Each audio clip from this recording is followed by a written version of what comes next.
Hi guys, and welcome to the Shrewsbury Biscuit. I forgot to put us on the screen then. Welcome to the Shrewsbury Biscuit podcast. I'm Alex Whiteley. Thank you so much for tuning in to the show. I appreciate every single one of you for tuning in. You guys have been doing amazing over the last few weeks listening to my show, so I really do appreciate you all. Now, today I'm bringing. Okay, so before we get into this, right, I want the listeners and the viewers, if you're watching, creep. I want you to understand I don't do politics normally on my show. However, I've spoken to many politicians, and it's because I feel like it is important to embrace that side of society. But I like the Biscuit to be a positive place where people can come and listen. So if you're listening to this and you're thinking, oh, he's going to do politics, I'm not tuning in, I'm not listening to this crap, don't worry about it. We're not going to venture down there. It's going to keep it as positive as possible. However, I remember speaking to our mayor a few weeks ago, Elizabeth Roberts, amazing lady, and I wanted to talk about sort of I think I mentioned about young people stepping into politics and the next generation coming through. And then I've seen on Facebook over the last couple of weeks, this guy, our guest today, Alex Wagner, he's been in the press so much, and he's a Liberal Democrat counsellor of Bowbrook, and he's just absolutely making waves. And as a young person, I thought, who better to speak to about young people in politics than Alex? So thank you for joining me. Oh, you all right? Yeah, thanks for having me on. Have you ever had two Alexes on the same show before? We have actually. So we recently had a spat of really amazing guests come on the Shrewsbury Biscuit. And a few weeks ago, we featured Alex McCarthy. Here she is, amazing life and business coach, and she's actually changed my life. It sounds daft. I spent an hour speaking to her on the Biscuit, and she's helped me just by a suggestion, and it was on the podcast too. She suggested just digitizing my calendar, get rid of all diaries, no paper, all Google calendars, get it all synced up to Outlook, and you can have tasks on there and stuff. And it's completely changed my life. Genuinely, productivity is. And that's thanks to her. Yeah, ditching the paper or the notes. I don't want to think about how much note paper I've sort of got through that doesn't end up transcribed anywhere. Well, do you know what? I'd like to think that I'm kind of up to date. You know, I keep up with all the new apps and technology and stuff. I do work hard with that. You've got to stay current, right? However, I've always taken this old-fashioned approach of taking notes. I have, you see all my suitcases, but there's nowhere to put them. There's just no way of fighting that. This is all stuff that goes with me when I go on my travels. With the Biscuit, and I do have another suitcase in the closet behind me full of notebooks, all my ideas, my brain, that's in there. Yeah, I agree. What is it about notes? I was just going to say I'm exactly the same though, because I grew up in Maysbrook and Kinnerley, which is, you know, very rural, and we had such bad phone signal and such bad broadband, you know, going all the way till we moved back into town when I was going to college, that I'm so used to the internet being unreliable. Yes. I'm so used to not having phone signal that I've never really trusted doing all notes there, which I do think probably I can't really justify now. I live in Bellevue. Oh right, you're in Bellevue. I lived in Bellevue for a while. Yeah, Trinity. I thought it would be really hard. I really did think it would be like really hard to switch it, because I have been aware of like digital cameras. I used to use Time Tree for a bit. In fact, for a while, we had a team for the Biscuit for a while. We had a fair few members that were working with us, and with USUK, US, UK, and all the other teams I had around the world. So I'd throw everybody on Time Tree, and we'd all be synced up. But I'd forget to go and put stuff on there, and then I'd be like, "Yeah, I'm doing this thing at 4:00," and they'd be like, "Well, it wasn't on the calendar, Whiteley," and I'd be like, technology and stuff. So yeah, let's talk about it then. Are you Shropshire born and bred, or where'd you hail from? Oh, I'm not just Shropshire born and bred, but there's sort of, I think my great grandfather was the first one of us in Shropshire, Master Taylor of Clun. My granddad was doing a load of family history, and we found it really amusing that we ended up moving about 20 miles north over 350 years. All my family live in town. Actually, most of them live in Bellevue nowadays. But I grew up in really rural Shropshire. I grew up in sort of Maysbrook, Kinnerley, Llanymynech, right on the Welsh border, which I think gives you a slightly different perspective to growing up in Shrewsbury, possibly. You know, it's very, very close knit around there. It just goes to show how how much our communities sort of are intermittent, and I mean, I grew up in Wrexham, which is a little bit further over the border, but still not that far. And it's a stone's throw, really. Which goes to show when it comes to our cultures. And I mean, as an English kid growing up in Wales, it was tough. I'm not gonna sugarcoat it. I've been watching Welcome to Wrexham on Disney Plus. It's amazing, isn't it? I can't believe. Not only am I a huge Always Sunny in Philadelphia and Rob McElhenney fan, but he's moved into my own. I'm more excited about that than Ryan Reynolds, if I'm honest, because there's a close connection. You're talking to the right man. I love Always Sunny. Well, the question for you then, surely, is: are you a Wrexham or a Shrewsbury fan? I mean, that's Shrewsbury. Okay, so I like so seeing that documentary and seeing places where I grew up on screen and people as well that I know. It has been weird. I'd see a part of Wrexham come up and I'm like, ugh! Like you get that weird cringy nostalgia. Like I haven't seen that since I was a child. But like I couldn't go to the games. I was bullied because I was English. Genuinely, like they were like, here he is, Whiteley. I used to wind them up with my England shirt. I used to be like, all right, boys, and I'd like, yeah, and I'd get a chase through town. So I would play on it, but I couldn't go to Wrexham games. Couldn't go. Because I get there'd be violence, not in a bad way, but I'd just get chased, I guess. But one of the most embarrassing. It was a proud moment, but I was in the cadets for years, the Army cadets, and I got really high up. And there was the one weekend. It was for remembrance. It was around that time, and I had to do a parade in the middle of the field. I had to take on like 100 cadets onto the field. And then stop them, and then we had to do some drill and stuff. But there's the corps drums behind us and stuff, and I could just feel them burning into my soul as I was stood in the middle of the field. It's amazing. But what about you? You like your Shrewsbury football? I really do, yeah. So I don't have a season ticket, and I haven't had one for the last couple of seasons because Saturdays are quite a precious commodity if you do this sort of volunteer-led, resident-led line of work. But I've had a season ticket probably. Most of the time I could have been going to the games. And I know, so where I live now backs onto the Prince of Wales, which great football pub, and does a coach to the matches. So if I can finish up on working on Saturdays by about 2:00, I can usually get to the home games. So I got to see us get dismally beaten by Charlton the other week. I was there. Yeah. But no, I always follow the town. And, for me, it's a bit about the ritual of it, though. Like, I guess because I don't go to all the games, I do care if we win or lose, but it won't ruin my day anymore, which it probably would have a few years ago. Yeah. So I just like it's all about the experience there. They make such a good positive vibe at the stadium that when you go there, you can't help but think, "Oh man, I've had a great time." I'll go with my wife and my little one. In fact, I went. It's here. I went where I don't have a Shrewsbury top. I don't have anything that resembles it, but I like my NFL. So I walked into the stadium wearing this, which is my Vikings top. And I went in the pub on the stadium, and the wry looks I got from wearing that was just hilarious. But I don't care. I'm there to have fun and enjoy time with my family. Exactly. I really like that Shrewsbury is one of those places where you get loads of away fans coming up and sitting in the same pub as you. Like, I know Prince Wales, Coach and Horses, loads of places are quite proud that, like, I've definitely been in places where there have been more Portsmouth fans because they've done a bus up and all agreed on a pub than Shrewsbury fans. I really like that we're the sort of place where you can do that because I've definitely been at away games. I think Port Vale comes to mind, actually, where you've been chaperoned into the one away fans pub. Which is always a bit of a bad sign.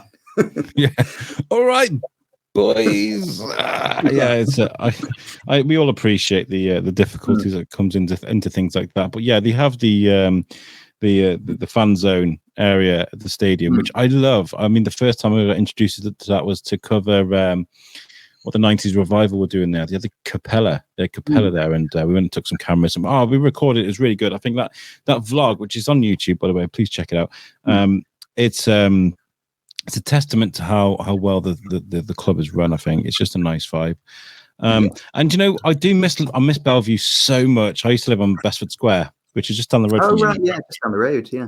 Yeah, and I used to love the connection. Just walk into town, go find a coffee shop to dive into and do some editing, or go and do a recording somewhere. But now I live in Sutton Grange, which is a bit out of the way, so now I have to go find parking. But being a resident of Bellevue, I know where the parking spots are, which is handy.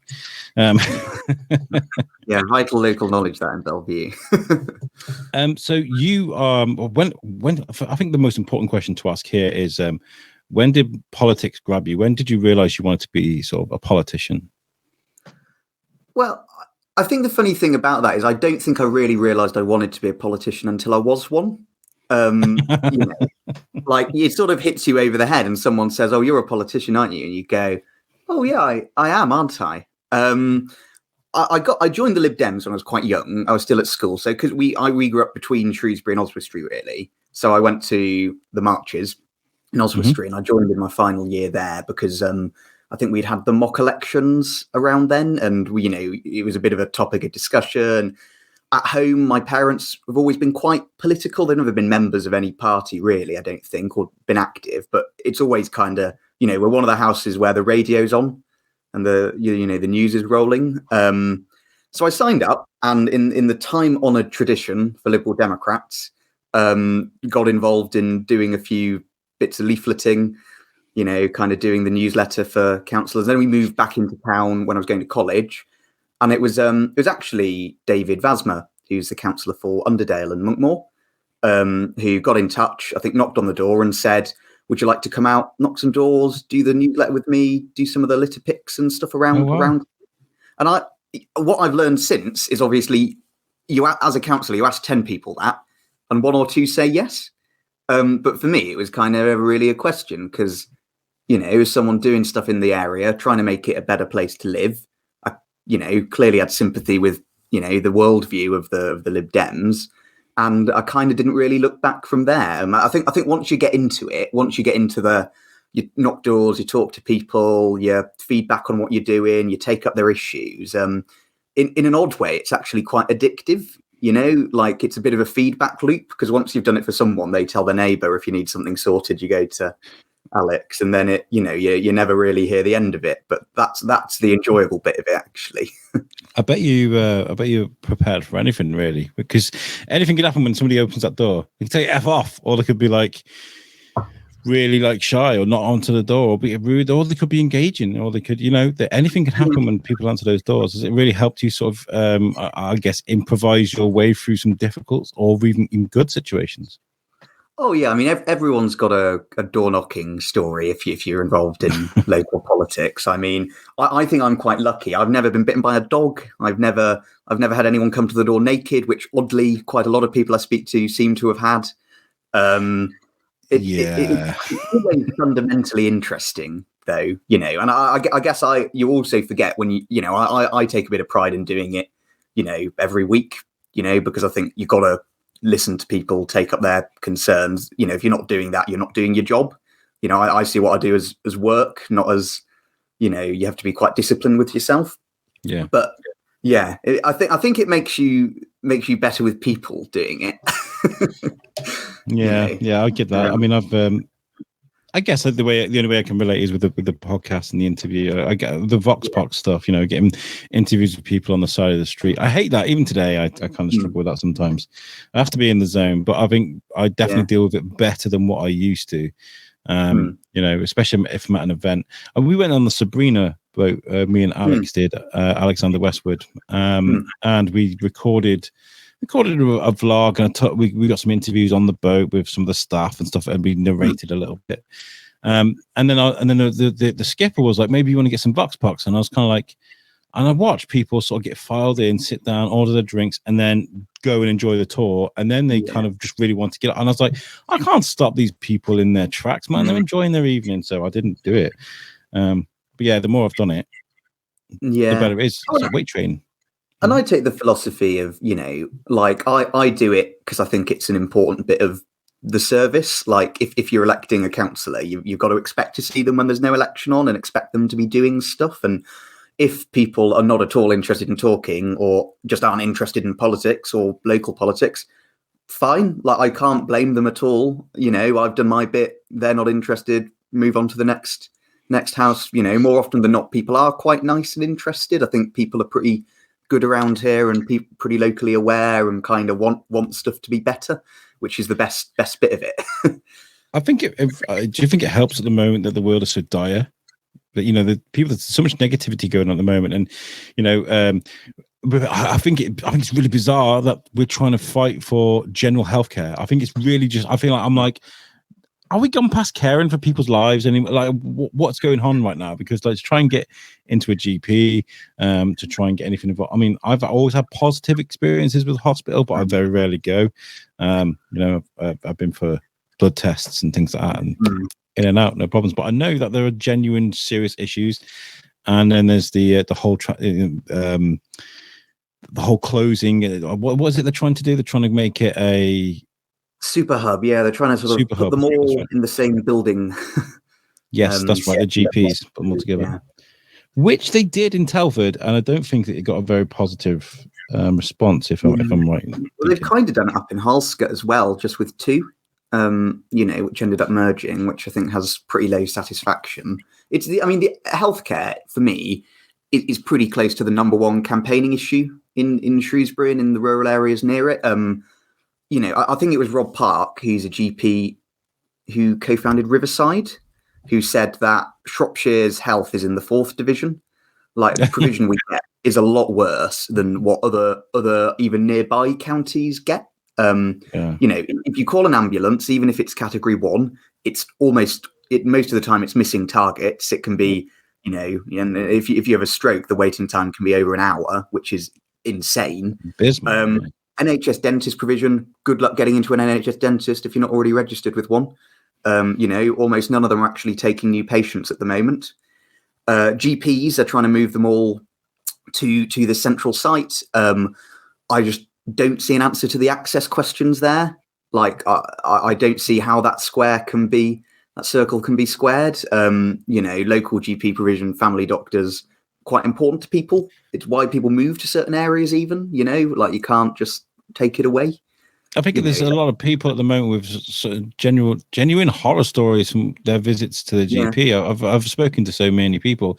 One of my colleagues was like, she said she was sitting in a GP and she saw this old fellow walk in, struggled to walk, got to reception, and he was like, I need an appointment. And she was like, you need to ring.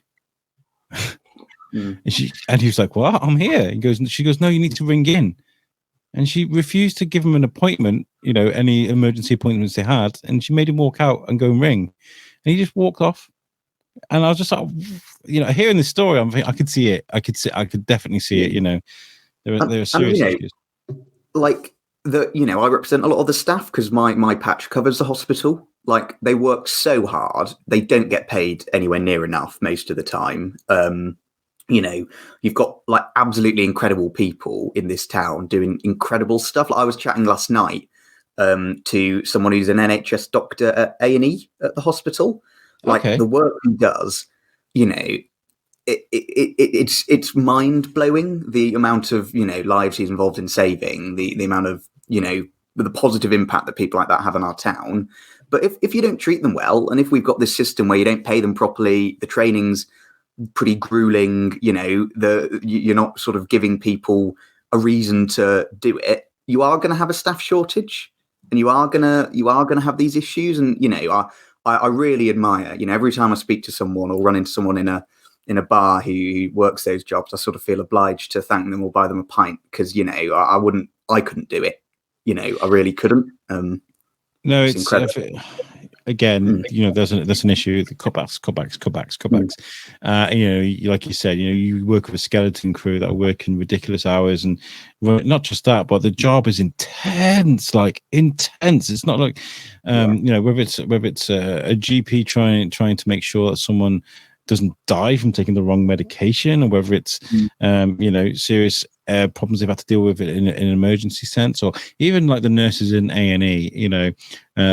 Everything that is being run by the NHS right now is on a skeleton crew, and I just absolutely commendable to anybody that's in that situation. because it needs saving. And we're talking about knocking on doors and going and speaking to people. I guess if you could start with a conversation with, I want to save the hospital, I want to save GPs, that can only start off a positive conversation with anybody. If someone speaks to you and says that to you, and you go, "Oh, no, you're not," like, "Oh, you have a negative response," I don't believe you. I don't believe you. Well, and you often get, I've knocked on doors before and someone's looked a bit sheepish and gone, "I'm awfully sorry, I don't vote Liberal." And I'll say to them, "Well, you couldn't vote for me if you tried. There's no election on. We're just doing this because, for better or worse, I represent this area and want to hear what you've got to say. And if you've got anything you want to bring up." But what were you just saying actually reminds me. I was chatting to someone earlier in the week who's just left working as an ambulance driver. And I sort of said, I knew he'd been looking around for jobs, and said, "Why have you done that?" And he said, "Well, he can get better money stacking shelves in Asda for much less grueling work than driving ambulances during an ambulance crisis where we need that service to be tip top." I mean, but I think most people know both of those things. It's actually on the government and on regional NHS to sort of fix it and propose solutions and pump a bit of money in. I don't think they're going to do that in the short term under the current government, but we won't do the whole political spiel on this one. Yeah, it's like I said, it's hard to not get political when we're speaking about politics.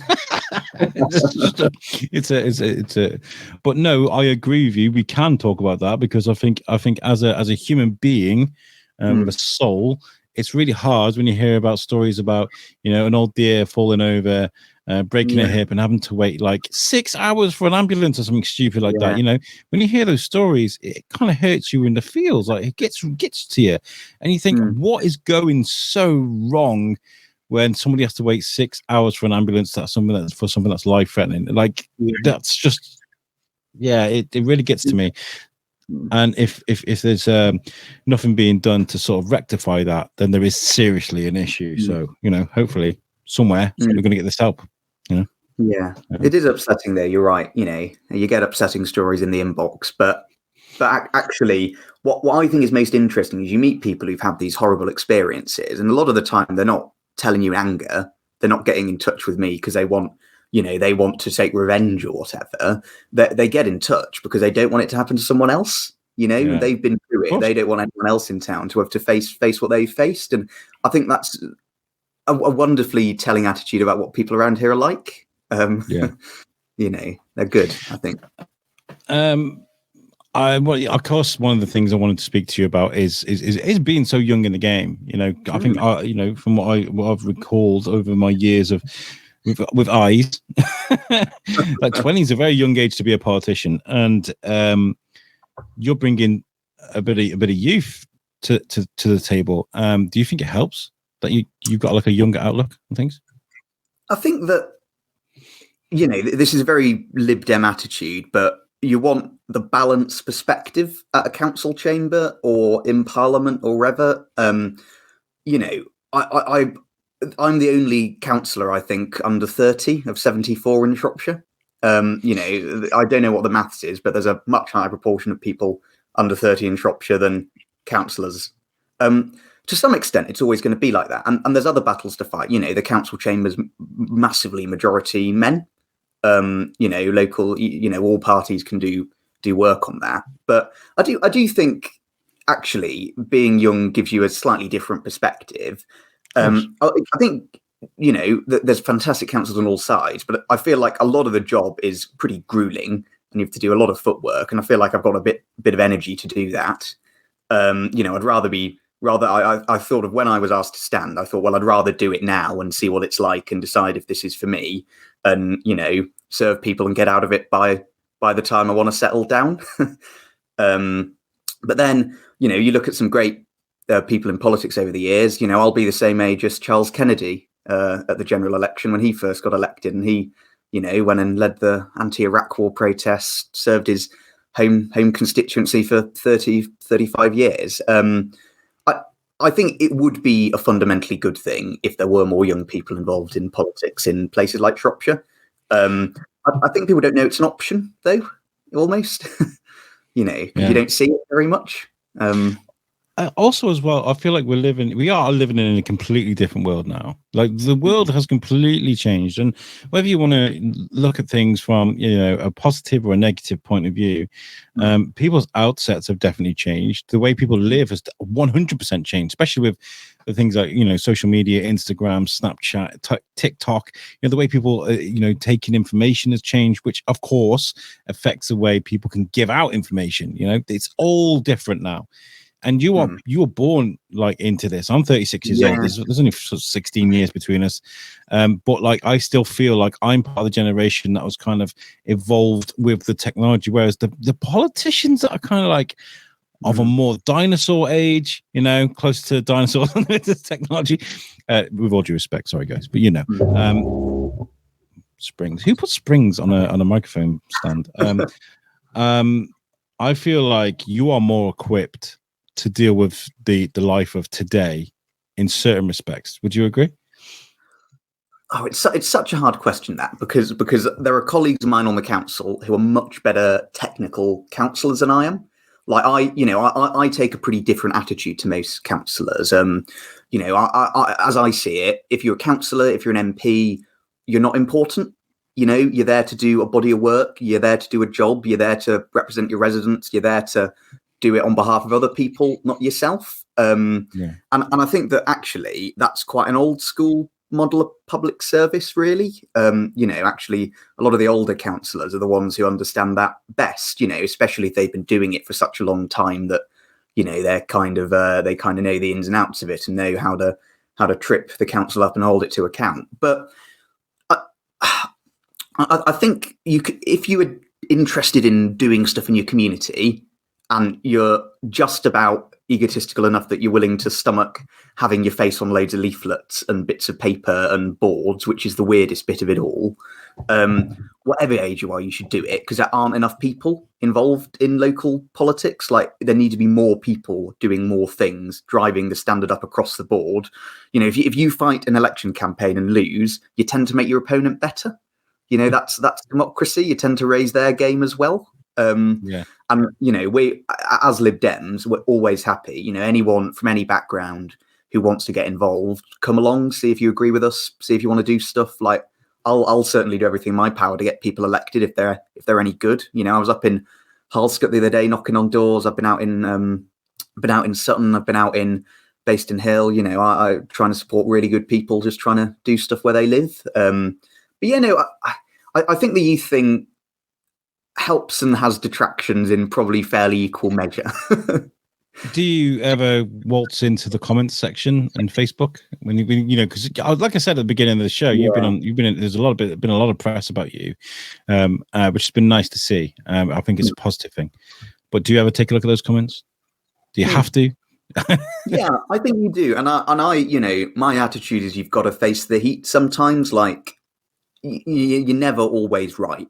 You're never always making the point the way you should be making it.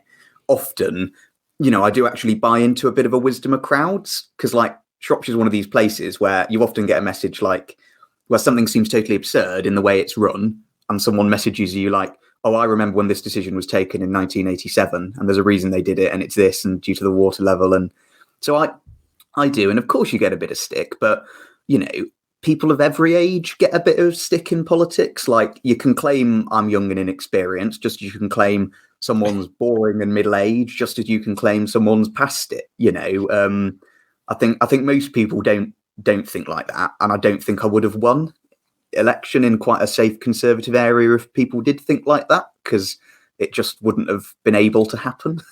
Well, the Beatles achieved everything they achieved before they were 26 years old. So you can't say that wisdom can't come from young people, because it does. And Alex Ferguson's United. Yeah, exactly. Greta Thunberg. These are there's what's his name? The guy who's cleaning up all the oceans. God. His name. Boyan Slat. There you go. That's his name. Boyan Slat. He created that machine when he was 16 years old. The idea of it. Yeah. And now he got them all around the world, and they're cleaning up the horrible plastic reef thing they've got in the ocean. He's cleaning that up. So young people are great. And I guess a summary might be, we live in a democracy where you can vote on whatever reason you want to vote. I generally think there are bigger issues in how old the candidate is. There are a lot of things spinning around at the moment. If you're going to vote on stuff like that, during the election campaign, we do a lot of leaflets, we do a lot of literature. We try and go quite hard as Lib Dems. I got one person on the doorstep once say to me, "I'm not voting for you because you put far too much paper through my doorstep, through my letterbox." And I sort of went, "Well, you can vote on that grounds, but you're talking about voting for an election which is, going to decide millions of pounds of taxpayers' money. Is that really your number one?" Which I think they've sort of accepted, really. But QR codes are the way forward. I think QR codes. We've got. I produced, guys, listeners. You may not be aware. You may be aware, but I produced some audio tours that are placed all around Shrewsbury. There's one at the bottom by the train station, which leads into the castle. There's one by St Mary's. There's one at the top of the Cop. They're everywhere. The little round blue squares. There's one at the bottom of Grope Lane as well. So it's the wrong side of Grope Lane. Should be given. And there's a QR code. And if you scan that QR code, you'll get an audio tour. You get introduced by me, my voice, but it's all produced, and it's some of Shrewsbury's finest historians talking about that certain area of town. And you can go on these free walks. QR codes are amazing, and I'm definitely going to be invested in using them with a biscuit going forward because put a poster up somewhere, scan it, boff, you got an episode of the Shrewsbury Biscuit going for you. Yeah, how amazing would that be? Sorry, procrastination. But no, I did see one of the comments. The reason why I brought that up is there was a lady who I won't name, but her comment was, I think I'm paraphrasing now, but the quote kind of went, "But you have no life experience. What would you what would you say to that?" Because it was, I looked at that comment and I thought, "Oh, what if he sees this? This kid's 20. You got no life experience." Funny when I got in, yeah. Well, I probably do have less life experience than some other people, but again, you vote on issues, don't you? You vote on what people are going to do for you, what they're showing.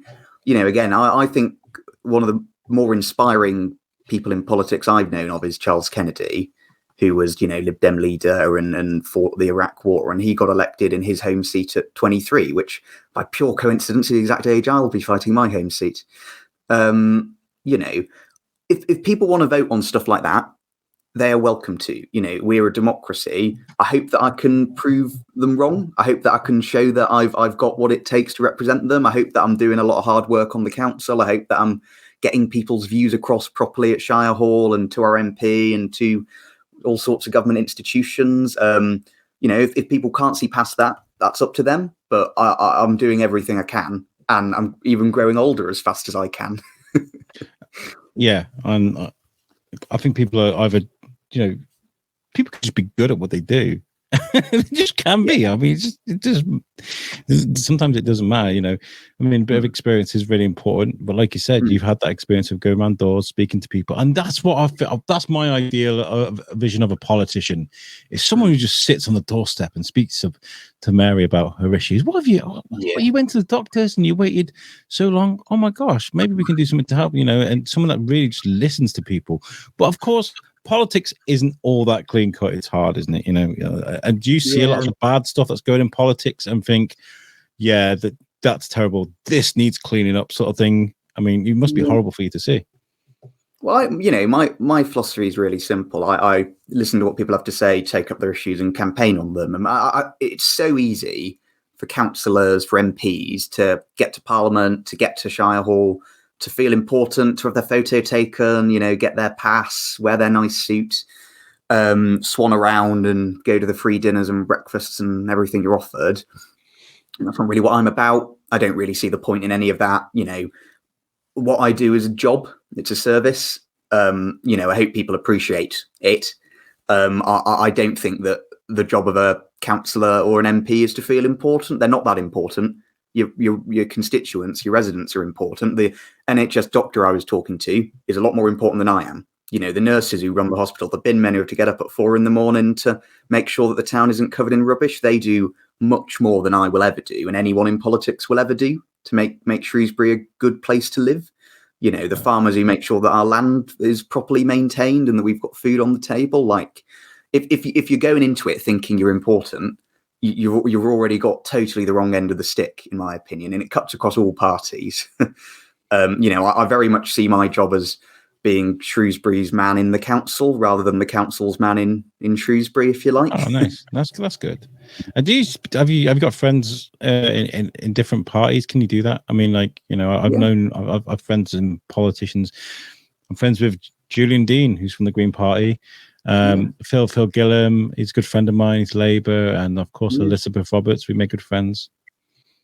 Yeah, absolutely. And I think if you're not doing that, you're wrong. I hate seeing you see on Twitter or whatever those never kissed a Tory shirts. And I just think I've got friends from literally every party. And I've got friends who work for other parties or have been elected for other parties, got friends who are Conservatives, who are Greens, who are Labour.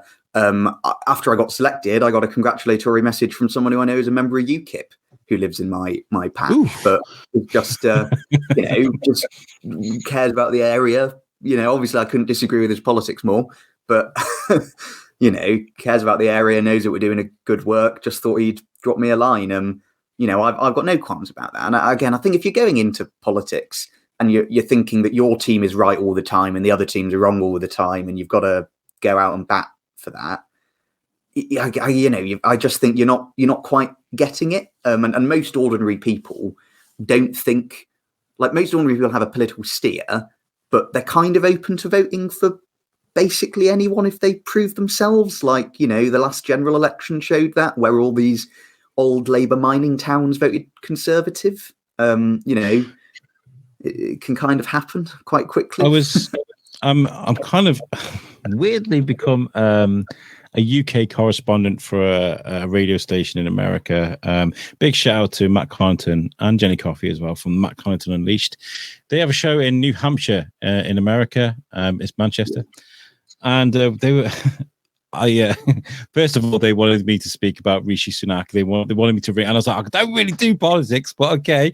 So I rang up and we did this thing, and surprisingly, I knew more about it than I'd sort of let on. I was kind of like, okay, maybe I can get into a bit deeper. But no, one of the things I want to talk about is they were talking about, obviously, they're talking about elections and stuff in America at the moment, and Trump and Biden and what's going on over there, and he said something very interesting, and I think it's true. He said that, there's a lot of people in America, maybe in the UK, especially like deep in Shropshire, that don't even look at the policies.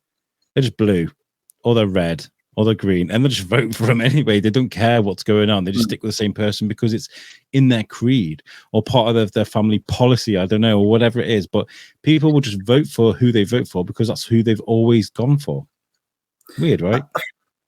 Yeah, and I think that as a Liberal Democrat, it's a bit different for us because, the North Shropshire by-election in December last year kind of showed that seat had been Conservative since 1832, and it voted Lib Dem last December. I think that because of the way our electoral system works and because of the way the media portray it, it's often portrayed as a sort of Labour v Tory, red v blue fight, a bit like Democrat v Republican in the States. Whereas in the UK, I think where Liberal Democrats work really hard and prove themselves, you get as many people from both sides of the column. My Bowbrook was the safest Conservative seat in Shrewsbury, and now it's the one with the biggest Lib Dem majority.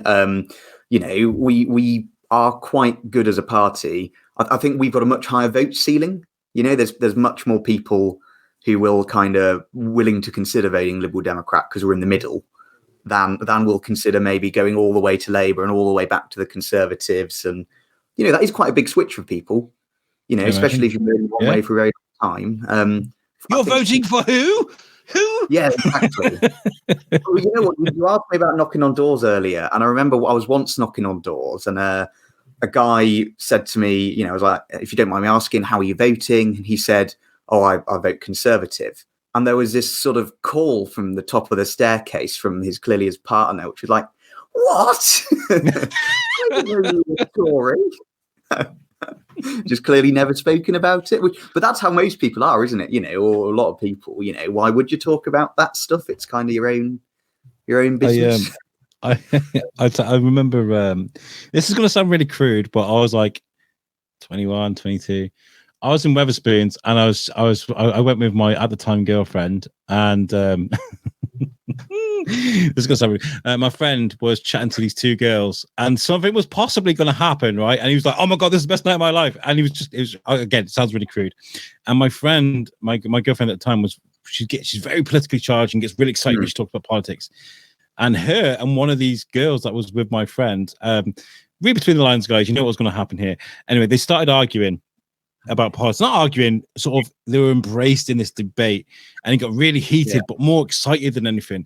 And the one girl was like, "I've had enough of this," and she stormed out. And then the other friend was like, "I've got to go with her. She's my friend. She's my ride home." And my friend was like, "What have you done? What have you done to my evening?" Politics ruined this thing that was going to happen. And yes, I just remember that. That's how. I'm sorry, that was complete procrastination, but no, yeah.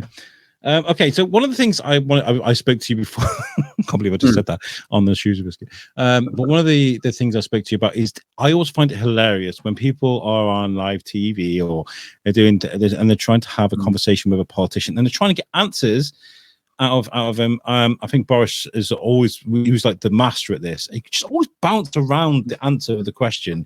Is that something you guys have to learn to do? Is it something that you've been coached with, or is it something you have to naturally pick up as a politician? I think it's so. There are definitely times where you're asked something, and you can't promise it because you don't know if you can make it happen. I think there's almost an assumption you've got more power than you have. Yeah. But you want to get it sorted if you can. And I think that, I think it's different for governments where they're often just dodging, talking about a rubbish policy that they shouldn't be enacting. But I think whenever that's happened to me, and you can't quite, I don't want to promise someone something I can't do, but I do want to get across to them that I want to do it. I think you can get a bit of that, but I'm pretty rubbish at it. I think I was saying to you, Ethan. Yeah. Well, what I've done is I've like these are completely hypothetical. I want to test you. Do a bit of improv, right? I've got a couple of topics, right? That I'm going to press onto you, and you're not allowed to give me a definitive answer. You've got to try and bounce around it. Okay? You got to try and it's a bit like the yes and no game. Okay. And these are completely hypothetical situations, guys. No yeses, no nos. No. Just like I want to try and get an answer out of you. Don't give me an answer. Just try and fan it away. Right? Okay. Okay. The first one is so we saw a tweet that you tweeted a few days ago saying that you hated porgs, but you love Baby Yoda. Does that not make you a bit of a hypocrite when it comes to Star Wars and the merchandise they make? I mean, who couldn't love Baby Yoda? I mean, we all remember seeing that on our Twitter feeds a few. But surely, I'm going to do it in the style of as they do it on the TV. But surely, if you like Baby Yoda and you're complaining that porgs are just a way of Disney making money, are they not the same thing? How can you like Baby Yoda?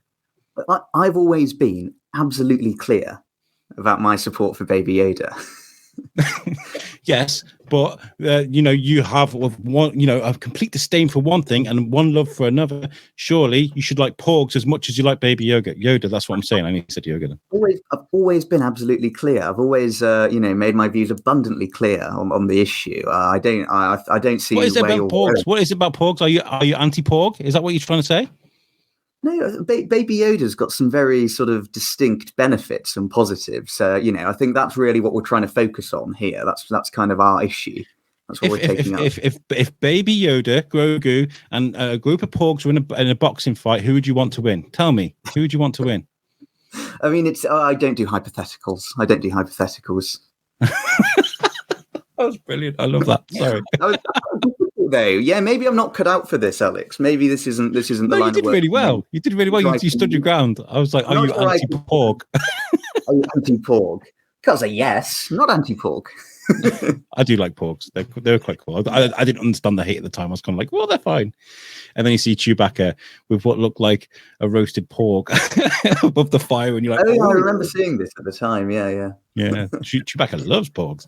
I won't do the other one. Because I feel like I was kind of really like. That was good though. You could go into that line of work better than I could stay in this line of work. I think there's a future for you on sort of BBC politics. I like to improvise with things like that, but I don't think I could do I've spoken to I've spoken to politicians, and I've spoken to people from the press, and I've spoken to people. I won't mention names, but the podcasters out there. I've spoken to Carl Jones. I know you won't mind me mentioning him, because he told. I remember we had this really cool conversation where he was like, I have morals. I have morals, and I couldn't do what they wanted me to do. Yeah. So I wanted to make. I can't. When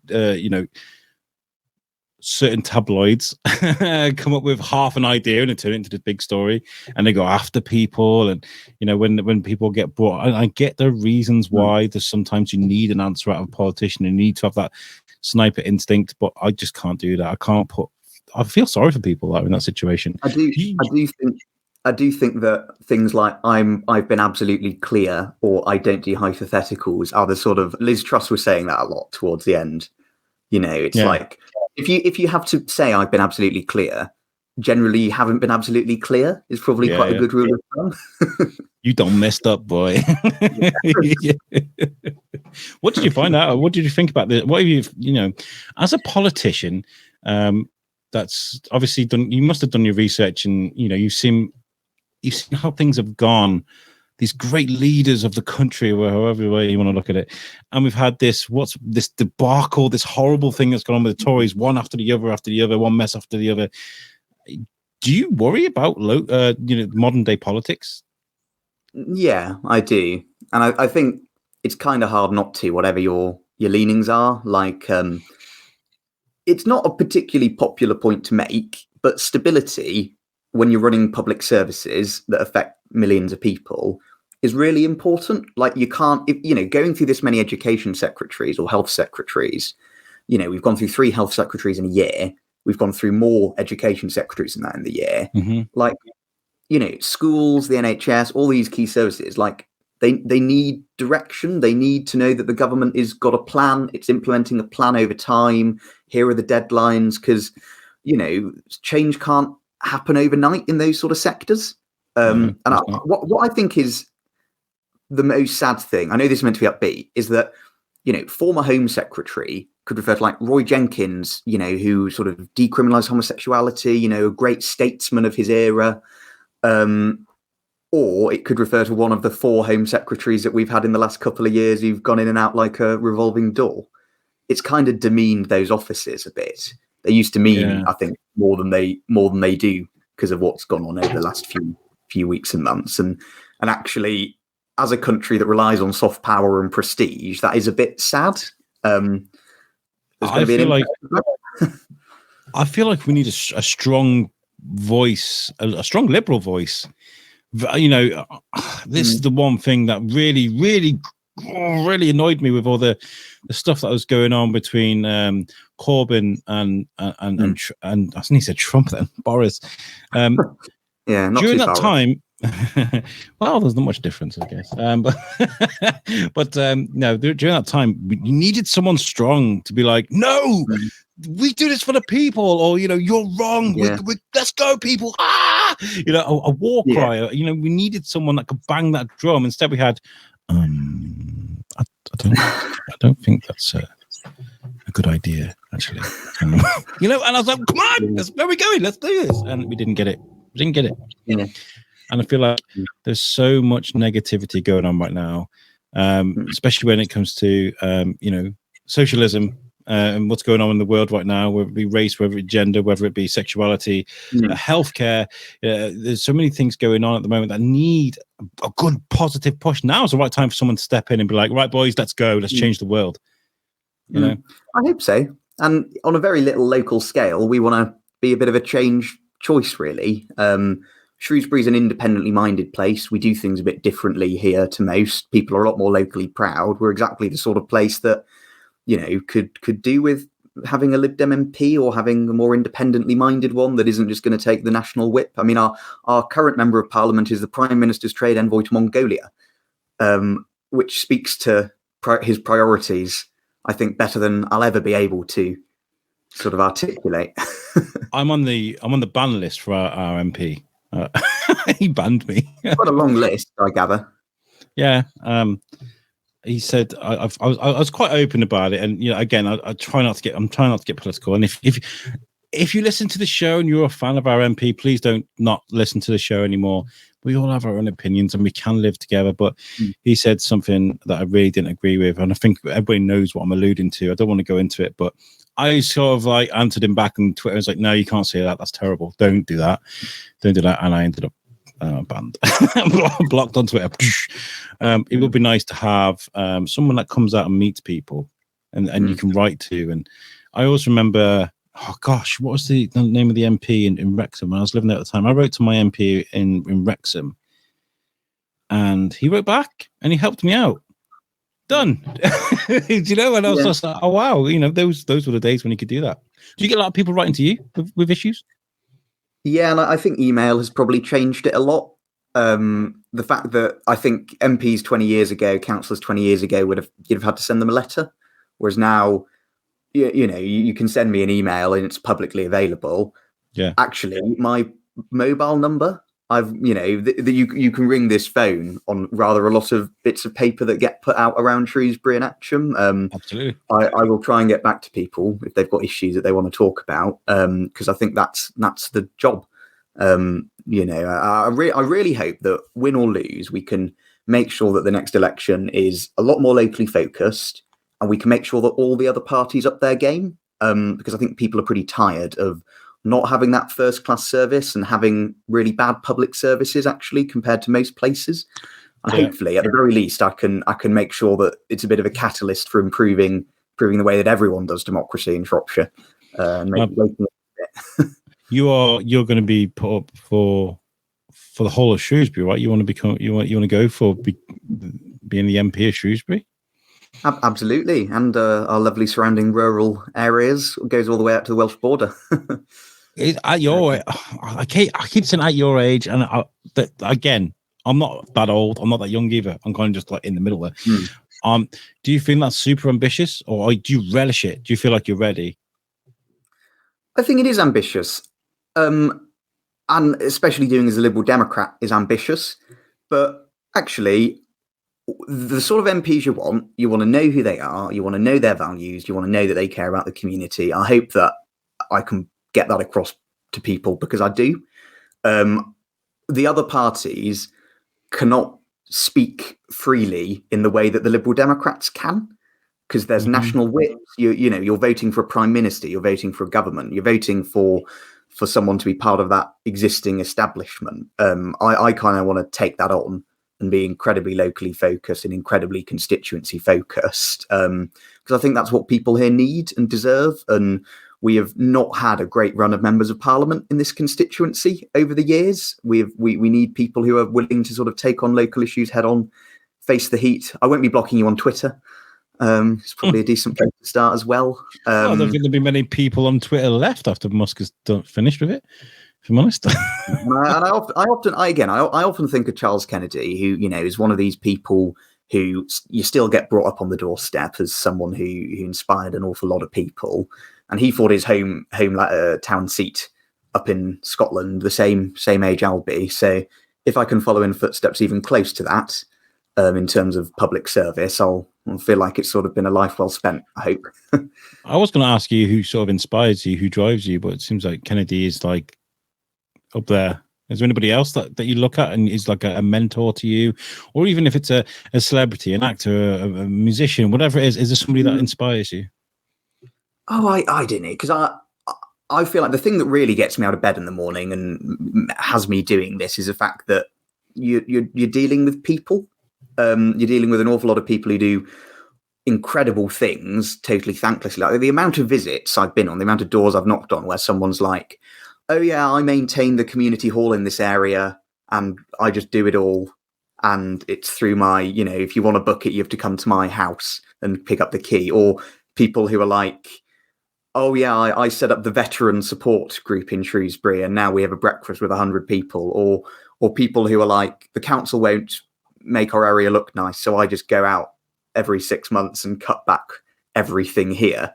Or I maintain the canal network. Or the people you meet on a daily basis who are just doing remarkable stuff to make this a better place to live without asking to be thanked by anyone, it is incredible. And that's what makes it really worth it, because you meet a lot of those people and you kind of realize without a few of those people doing great stuff, this would be a worse place to live. I'd say, I know that's a really politicky answer, but that is the truth of it. I think that's what I enjoy the most. You got a lot of positivity, my friend, and I like that. I feel like we've been beaten on for so long. I feel like people are downtrodden. And I've got to mention as well, when I was going on my rant about what people need, I mentioned socialism. I meant civil rights. I just threw a word in there, and we're not fighting for socialism, I guess, in a way. But no, that's not what I meant. I feel like I made an idiot of myself. Civil rights are important, but no, I feel like we've been beaten on for so long, and there's been so much negativity that there are so many. I'm friends with politicians, I'm friends with people in important places, and I think one of the most common things people are saying is we can't do this anymore. We need to change. It's just too much. When you think of children that are born within the last sort of 15 years, it's been trauma after trauma after trauma, negative stuff. Again, civil rights problems. There are people being born into situations. Apparently, I mentioned Muskie. Since he took over Twitter, there's been a 200% increase of the N-word being used on Twitter since he's taken over, and that's just because people want to be that horrible. I feel like we need to make a change before it's too late. I really do. Absolutely. Touch wood. Yes, absolutely. Oh, I'm getting on a rant. I say, I never get political on the Shrewsbury Biscuit, and here I go on my rant. 58 minutes later. Yes, yeah, absolutely. Alex, I've really enjoyed chatting to you. We should absolutely do this again. I mean, the Shrewsbury Biscuit is out and about in places. If I see you, if you see me, come say hello. Absolutely will do. And make sure you come on the Biscuit again. I've got to say, I spoke to the mayor last night. I want to come to. I want to get involved more with either Shropshire or Shrewsbury Council. I want to get involved with not the movings and shakings, but more promoting. This show is designed to promote Shrewsbury in a positive way. So if there's any way that the Shrewsbury Biscuit can move in sort of tight circles with the council and sort of work out what's going on and where we can be and how we can help, then I'm down for that. So I think it's going to be brought up at the next council meeting. So awesome. Yeah, I look forward to it. How can people follow you on your journey and even get in touch with you if they need to? So my Facebook is Councillor Alex Wagner, predictably. I'm on Twitter as much the same. You can email me at alex.wagner@shrewslibdems.org. Anything you want to raise, any issues, anything you'd like to see me doing as much as anything, because I ultimately work for all the people I represent, not for myself. Just let me know. I try and get back to everyone as soon as possible and try and get stuff moving where we can. Wonderful. It's been great chatting to you. I've got a couple of things to mention before we get out of here, guys. You see my threads, what I'm wearing today. I'm wearing Lifelines. Usually I've got a Lifelines drink with me. I got coffee because it's been one of those mornings, folks. But Dave Hamlet, who runs Lifelines, thank you so much for the threads. It's not an energy drink, it's a hydration drink. It's actually really good. We did Pod Aid a while ago, 24-hour live podcast, and that kept us going. And it was not, like I said, it's not an energy drink. It's a drink with lots of vitamins and lots of good things that keep it going. So thank you so much to Lifelines. Also, I mentioned Alex McCarthy at the beginning of the episode. She was one of she's just a breath of fresh air. It's one of those people I got awestruck halfway through. I apologize for no reason. Do you ever do that? Do you ever have a conversation with people and go, oh, sorry? It was one of those moments where I felt so insecure, but that's because I was so awestruck by her. I've got a little clip of the, I hope you don't mind me showing this, Alex, a little clip of the podcast with her. If you've not listened to it, this is the first thing she said to me a minute and 24 into the podcast. Take a listen to this. I'm part of a clique of people that can tend to be quite thirsty when it comes to, if you're doing your thing, you've probably seen a lot of podcasters that are going, listen to my show, and they're everywhere, and they post their links everywhere. It's, and it's one of those things where I try and make a presence of myself without becoming a nuisance, if that makes sense. Do you think there's a fine line between that? That's an interesting question. As someone who is fascinated with mindset and that fine line between am I being too much versus I need to talk about what I do so people know who I am. I think that there's no such thing as being too much, because when you're talking to your people, they need to and want to know what you have to say. And I've slowly learned that it's okay to not be everybody's cup of tea. And as long as the people that are my cup of tea are in my audience and liking it and hearing it. Is it a case of weaning out the people that don't want to be there and bringing in the people that do? Yeah, and I feel like the more you show up and the more you talk about your thing and the more you put it out there, you will attract and you will repel. And when I say repel, it's simply we're not built to be here to serve absolutely everybody. Amazing. Absolute pool of knowledge that lady is. So I'll give that a listen. It's really good. It's really good. Also, I want to say genuinely from the heart, massive thank you to our listeners. Our listener base stands at upwards of 300%. We're up by 300% in our listener rate. It's an amazing thing to happen as someone that's been doing this for 4 years, over 400 episodes. We've been doing all right. I'm very happy with the numbers, but something's happened, something's clicked, and I want to say thank you to every single one of you. If you listen to my show, if you share it, if you help me support it, promote it, I love you very much, and we're going to be doing something very special with it all very soon. Well, Alex, I'll let you go. It's been an amazing chatting to you. Have you got any final comments before we get out of here? No, thanks very much. I really enjoyed that. First podcast I think I've ever done as well. So there you go. We get a lot of good positive comments and how relaxed it is. It's when you do some podcasts, it's kind of like, what is your favorite color? It's not how we do things here. It's all very relaxed. Right, guys, thank you so much for listening. Stick around, Alex. I'll say goodbye to you backstage when the outro is done. But thank you so much for tuning in, guys. We really do appreciate you, and we'll catch you on the next show. Peace out.